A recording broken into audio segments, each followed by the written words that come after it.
Audio Jungle.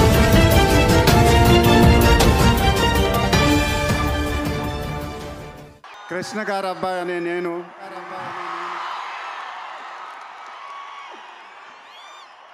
తమ్ముడు తారక్ దగ్గర నుంచి నేర్చుకున్నాను ఈ మాటలన్నీ. సో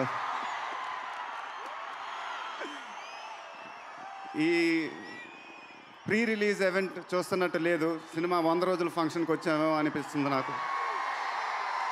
నిజంగా చాలా ఆనందంగా ఉంది, చాలా సంతోషంగా ఉంది. First I would like to thank తారక్కి గుర్తుందో లేదో, ఎప్పుడో అప్పుడు నేను తన ఆడియో ఫంక్షన్కి వెళ్ళాను. మళ్ళీ ఇప్పుడు తన ఆడియో ఫంక్షన్ తన ఈ ప్రీ రిలీజ్ ఈవెంట్కి రావటం నిజంగా చాలా ఆనందంగా ఉంది. It's an amazing gesture. I think ఇక నుంచి ప్రతి ఫంక్షన్లు ట్రెండ్ మారుద్ది, అందరు హీరోలు వెళ్తారు. ఎందుకంటే మన ఇండస్ట్రీలో ఉన్నది 5-6 పెద్ద హీరోలే. తిప్పి కొడితే ఒక్కొక్క సినిమానే చేస్తాం ఏడాదికి. అందరు సినిమాలు ఆడితే ఇండస్ట్రీ ఇంకా బాగుంటుంది. మేము బాగానే ఉంటాం, మీరే ఇంకా బాగుండాలి. ఈ సినిమా ముందు శివ గారికి థ్యాంక్స్ చెప్పుకోవాలి. ఎందుకంటే ఆయన నాకు ఒక అరగంట సేపు ఈ సినిమా చెప్పినప్పుడు, క్యారెక్టర్ చీఫ్ మినిస్టర్ అని చెప్పినప్పుడు నాకు చిన్న భయం వచ్చింది. ఎందుకంటే రాజకీయాలు నాకు సంబంధం లేదు అసలు. నాకు ఎప్పుడు నేను దూరంగా ఉంటాను, వాటి గురించి పట్టించుకొని ఎప్పుడు సినిమానే. సడన్గా సీఎం అంటున్నారు ఏంటి అనగానే చిన్న వణుకు వచ్చింది నాకు. బట్ ఆయన కథ చెప్పినప్పుడు ఒక ఇన్స్పిరేషన్గా ఫీల్ అయ్యాను. ఈ సినిమా షూటింగ్ చేసేటప్పుడు కూడా చాలా నేర్చుకున్నాను. I think this is my finest performance ever and I'll always cherish this, sir. శ్రీమంతుడు అప్పుడు నాకు ఒక చాలా ఇంపార్టెంట్ ఫిల్మ్, అది ఒక టర్నింగ్ పాయింట్ నా కెరీర్లో. మళ్ళీ అదే టర్నింగ్ పాయింట్ నా కెరీర్లో మళ్ళీ వచ్చింది. మళ్ళీ భరత్ అనే నేను రాబోతుంది, అది కూడా మళ్ళీ శివ గారే ఇచ్చారు. థ్యాంక్ యూ సార్, మీకు ఎప్పుడూ రుణపడి ఉంటాను. Thank you so much. తర్వాత దానయ్య గారు, ఆయన గురించి పెద్ద చెప్పక్కర్లేదు, శివ గారే చెప్పేశారు. ఎప్పుడైనా వచ్చినా గ్రాండ్గా ఉండాలి సినిమా అంటారు. గ్రాండ్గానే ఉంటుంది సార్ సినిమా, చాలా గ్రాండ్గా ఉంటుంది. తర్వాత అలానే ఇక దేవి, నేను ఇంతకుముందు చాలా చెప్పాను, I'm a big fan of Devi's అని. అతను చేసే వర్క్ కానీ, మొన్న రంగస్థలం చూశాను, ఆ సినిమాకి మా సినిమాకి టోటల్గా వేరే కాంట్రాస్ట్, సంబంధం లేని మ్యూజిక్. అలా అసలు ఎలా చేయగలుగుతాడు ఒక 20 days గ్యాప్లో?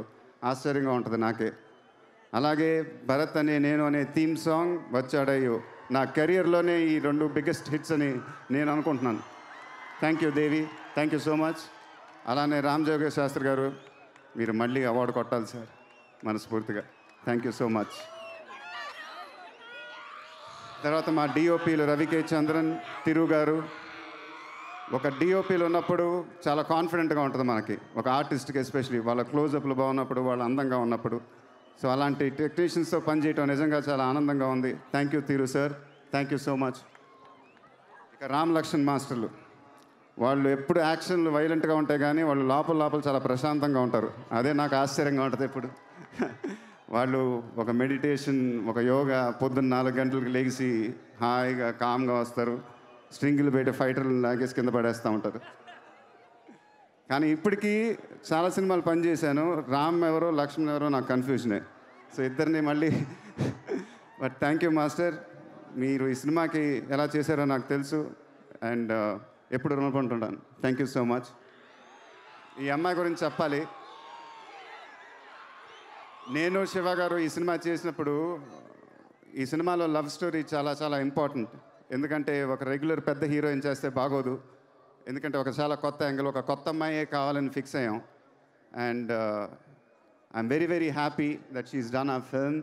Thank you so much Kiara, it was a pleasure working with you and yes I would love to work with you again. Thank you so much. Thank you. ఎంతమందికి తెలుసో తెలియదు కానీ April 20 మా అమ్మగారు ఇందిరమ్మ గారు పుట్టినరోజు. అమ్మ ఆశీస్సులు దీవెనల కన్నా మించింది ఇంకేం ఉండదు అంటారు.